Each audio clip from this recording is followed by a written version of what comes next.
ദക്ഷിണ കാശി എന്നറിയപ്പെടുന്ന കൊട്ടിയൂർ ക്ഷേത്രം കലിയുഗത്തിന്റെ ദുഷ്ഫലങ്ങൾ ബാധിക്കാത്ത ഭൂമിയിലെ ഏക സ്ഥലമാണെന്ന് ഇത് കണ്ടെത്തിയത് ഒരു കല്ലിൽ നിന്ന് രക്തം ഒഴുകിയതിന്റെ പേരിലാണ്. കേൾക്കുക. പുരാണ കാലത്ത് ദക്ഷ പ്രജാപതി എന്ന മഹാനായ രാജാവ് ഒരു വലിയ യാഗം നടത്തി. അദ്ദേഹത്തിന്റെ മകളായിരുന്നു സതീദേവി, ഭഗവാൻ ശിവന്റെ പ്രിയ പത്നി. എന്നാൽ ദക്ഷൻ തന്റെ മകളുടെ ഭർത്താവായ മഹാദേവനെ യാഗത്തിലേക്ക് ക്ഷണിച്ചില്ല. അപമാനിതയായ സതീദേവി പിതാവിന്റെ യാഗസ്ഥലത്തെത്തി.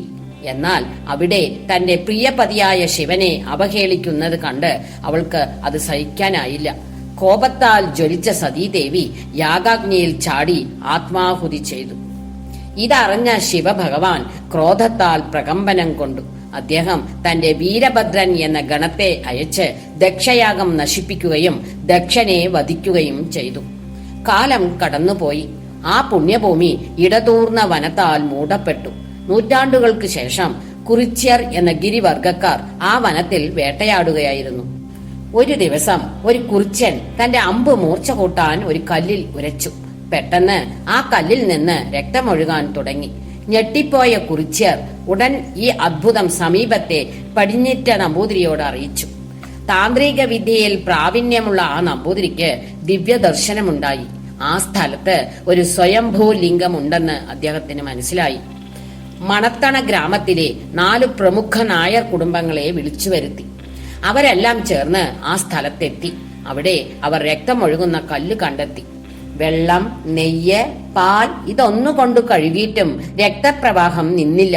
അവസാനം ഇളനീർ കൊണ്ട് കഴുകിയപ്പോൾ മാത്രമാണ് രക്തം നിന്നത്. ജ്യോതിഷിയുമായി കൂടി ആലോചിച്ചപ്പോൾ സത്യം വെളിപ്പെട്ടു. ഇത് ദക്ഷയാഗം നടന്ന പുണ്യഭൂമിയാണ്.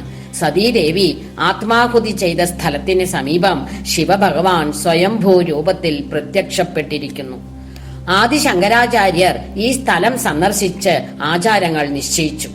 സ്വയംഭൂലിംഗമുള്ള സ്ഥലം അക്കരെ കൊട്ടിയൂർ എന്നും നിത്യപൂജകൾക്കായി സ്ഥാപിച്ച ക്ഷേത്രം ഇക്കരെ കൊട്ടിയൂർ എന്നും അറിയപ്പെട്ടു.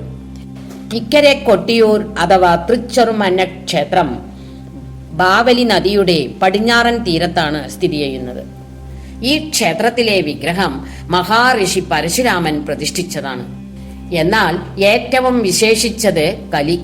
മഹർഷി പരശുരാമനോട് താൻ ഒരിക്കലും ഈ ക്ഷേത്രത്തിനുള്ളിൽ പ്രവേശിക്കില്ലെന്ന് വാഗ്ദാനം ചെയ്തു.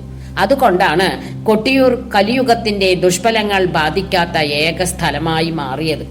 ഇന്നും വൈശാഖ മാസത്തിൽ 27 ദിവസത്തേക്ക് ലക്ഷക്കണക്കിന് ഭക്തർ ഈ പുണ്യഭൂമിയിൽ എത്തുന്നു.